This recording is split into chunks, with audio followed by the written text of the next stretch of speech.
A'udzubillahi minasyaitonirrajim. Bismillahirrahmanirrahim.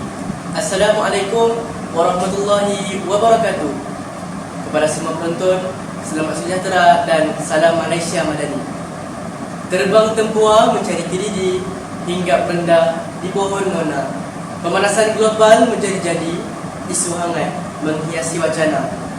Hadirin sekalian, bersyukur kepada Ilahi, dengan kurnianya kita dapat bersua dalam majlis pertandingan Forum Remaja 2023 bersama moderator anda Muhammad Hanifah bin Hafizan. InsyaAllah, sebelum saya memperkenalkan semua ahli panel kita pada hari ini, saya ingin mengajak sidang hadirin untuk merenung sejenak fenomena alam yang semakin panas dari hari ke hari.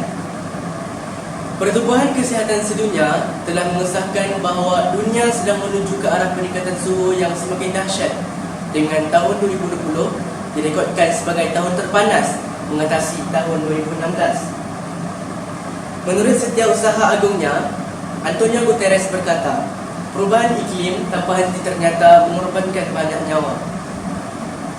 Pertubuhan Meteorologi Dunia dan Pertubuhan Bangsa-Bangsa Bersatu merekodkan fasa tahun 2011 hingga tahun 2020 adalah tahun yang paling panas yang pernah dicatatkan. Menurutnya, memandangkan kesan El Nino ini terhadap peningkatan suhu global biasanya berlaku selepas tahun yang muncul, kesannya mungkin paling ketara pada tahun 2024. Dunia harus bersedia untuk perkembangan El Nino ini. Hadirin sekalian, tanah air kita dan seluruh negara Asia Tenggara yang lain tidak terkecuali terkena tempias El Nino ini. Bagi mengupas isu punca dan kesan tentang pemanasan global ini, molek rasanya jika saya memperkenalkan ke semua ahli panel kita pada hari ini. InsyaAllah, saya mulakan dengan saudara Nur Hikmah yang bijak lagi bestari. Saudara Nur Hikmah, apa khabar saudara? Alhamdulillah, khabar baik. Dan panel kedua kita yang segak bergaya, saudara Adam Kushairi. Apa khabar saudara? Alhamdulillah, sihat. Dan panel ketiga kita yang cantik manis orangnya, Nur Farisha Alia. Saudari, sihat hari ini? Alhamdulillah, sihat. Alhamdulillah saudari. Jadi selamat datang kepada semua panel, semua ahli panel kita pada hari ini. Jadi tanpa melengahkan masa, saya ingin ajukan satu soalan kepada saudari Nur Hikmah. Saudari, apakah punca utama pemanasan global pada hari ini? Baik, terima kasih pengurusi majlis. Sebelum saya bincangkan punca-puncanya, saya rasa lebih baik diterangkan terlebih dahulu maksud pemanasan global. Pemanasan global adalah suatu bentuk ketidakseimbangan ekosistem di bumi yang diakibatkan oleh proses peningkatan suhu di atmosfera, laut dan daratan bumi. Peningkatan suhu ini disebabkan oleh kesan rumah hijau yang berlaku akibat meningkatnya gas-gas seperti karbon dioksida, nitrogen dioksida, metana dan klorofluorokarbon atau lebih dikenali sebagai CFC yang merupakan gas buatan manusia. Sikap manusia yang mementingkan diri sendiri merupakan pengaruh yang besar terhadap pemanasan global. Hal ini dikatakan demikian kerana salah satu penyebab pemanasan global ialah kegiatan manusia sendiri. Dengan pertumbuhan teknologi dan industri serta penambahan populasi penduduk yang semakin padat, dan hal inilah yang akan menyebabkan pemanasan global di seluruh dunia. Selain itu, pemanasan global juga berpunca daripada pembebasan gas karbon monoksida daripada kenderaan bermotor. Hal ini berkait rapat dengan aktiviti manusia sendiri kerana semakin bertambah bilangan penduduk di seluruh dunia, maka jumlah kenderaan bermotor juga akan semakin bertambah. Kesan kenderaan bermotor amat berpengaruh bagi pemanasan global kerana gas yang dikeluarkan oleh kenderaan bermotor ialah gas karbon monoksida yang sangat berbahaya bagi kesihatan manusia, dan gas karbon monoksida juga menyebabkan kesan rumah hijau. Sekian sahaja pendapat saya. Terima kasih saudari. Demikianlah jelas lagi terang, lagi bersuruh yang diberikan oleh saudari Nur Hikmah tadi. Sungguh jelas seperti kata pujangga, sesungguhnya tangan-tangan manusia itulah yang merosakkan bumi itu sendiri. Walhal kita pinjam bumi ini daripada generasi akan datang, bukan kita warisi daripada nenek moyang kita terdahulu. Seterusnya, saya ingin mengajukan soalan kepada panel kedua kita. Saudara Adam, apakah punca-punca yang lain yang menyebabkan pemanasan global pada hari ini? Dipersilakan. Bismillahirrahmanirrahim. Bismillahirrahmanirrahim. Pertama sekali, ucapan terima kasih kepada Menteri Majlis kerana telah memberi ruang kepada saya untuk membicarakan tentang isu pemanasan global ini. Hadirin dan hadirat sekalian, seperti yang telah kita ketahui, penyebab kesan pemanasan global adalah berpunca daripada kesan rumah hijau. Jadi, apakah yang menyebabkan kesan rumah hijau? Kesan rumah hijau berpunca daripada kesan panas yang dipantulkan ke permukaan bumi yang diterperangkap oleh gas-gas yang ada di lapisan atmosfera sehingga tidak dapat dipantulkan kembali ke luar angkasa. Akibatnya, bauan cahaya matahari yang dipantulkan ke bumi akan meningkatkan suhu. Tidak dapat dinafikan, kesan rumah hijau ada manfaatnya pada manusia dan makhluk yang ada di bumi.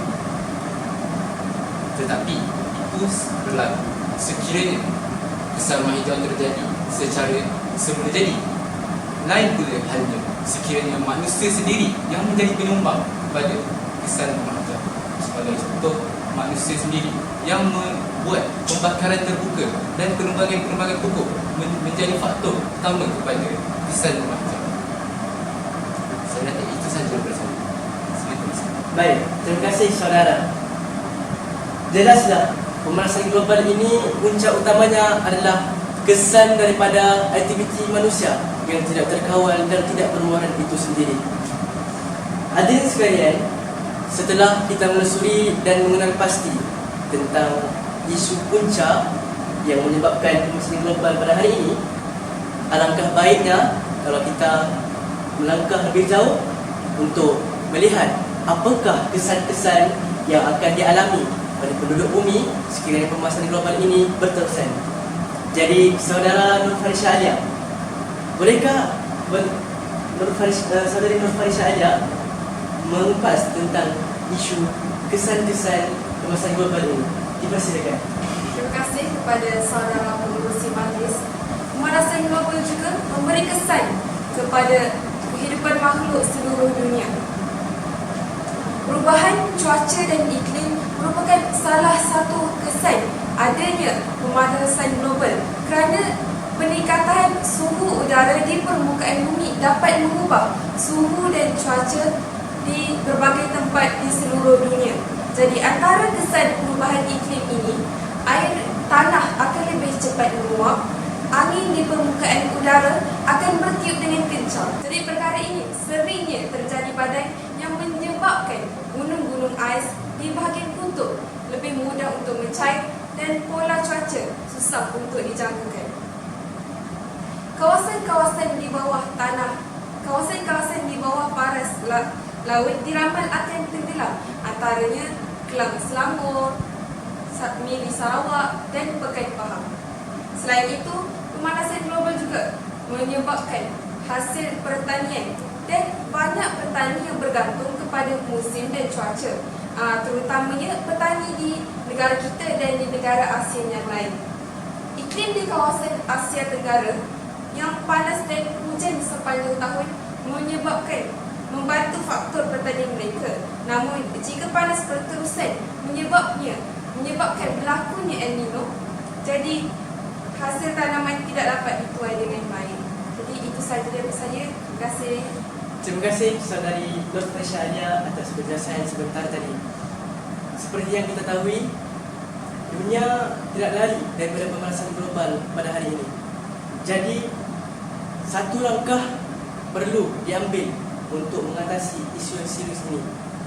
Malah bukan satu, malah lebih banyak lagi langkah-langkah yang perlu diambil untuk mengatasi isu yang serius ini. Jadi saudara Adam, bolehkah saudara mengupas tentang apakah langkah-langkah yang boleh diambil untuk mengatasi isu pemanasan global pada hari ini? Dipersilakan. Terima kasih sekali lagi ucapkan kepada Tuan Pengurusi Majlis Baiklah. Sidang hadirin dan hadirat penuntut sekalian, jika kita kaji pemanasan global dengan lebih dalam, kita akan dapat memberikan langkah-langkah untuk mencegah perbuatan tersebut.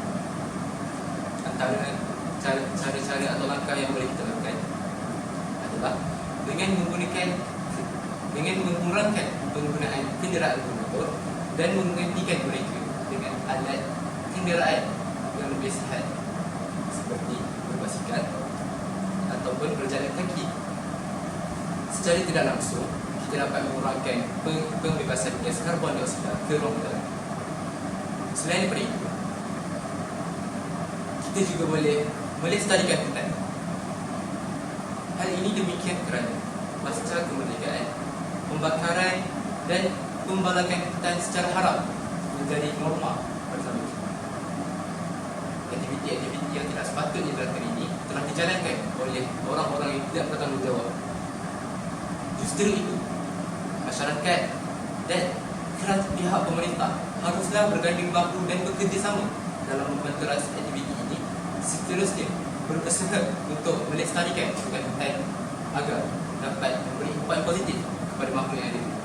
Saya rasa itu sahaja daripada saya. Terima kasih. Baik, terima kasih Saudara Adam. Demikianlah penjelasan daripada ahli panel kita pada hari ini. Semoga dengannya segala maklumat yang diberi dapat memberikan sedikit sebanyak kesan kepada kita. Alhamdulillah. Yang dapat disimpul di sini adalah segala permasalahan pada hari ini berlaku daripada punca kita sendiri, di mana tangan-tangan yang rakus dan sifat manusia yang bagai enau di dalam pelukar melepaskan pucuk masing-masing. Seharusnya kita sedar bahawa bumi ini sahajalah tempat tinggal kita. Sebagai orang beriman, kita harus perlu sentiasa berusaha untuk meningkatkan pemeliharaan alam sekitar. Bukan sahaja demi keamanan kita, malah demi kelestarian hidup kita. Sejajar dengan kata mutiara peribahasa, mencegah lebih baik daripada mengobati. Oleh itu, marilah kita sama-sama menjaga kebersihan dan kelestarian alam sekitar kita. Oleh itu, sekian sahaja daripada diskusi pada kami. Sekian, wabillahi taufiq wal hidayah. Assalamualaikum warahmatullahi wabarakatuh.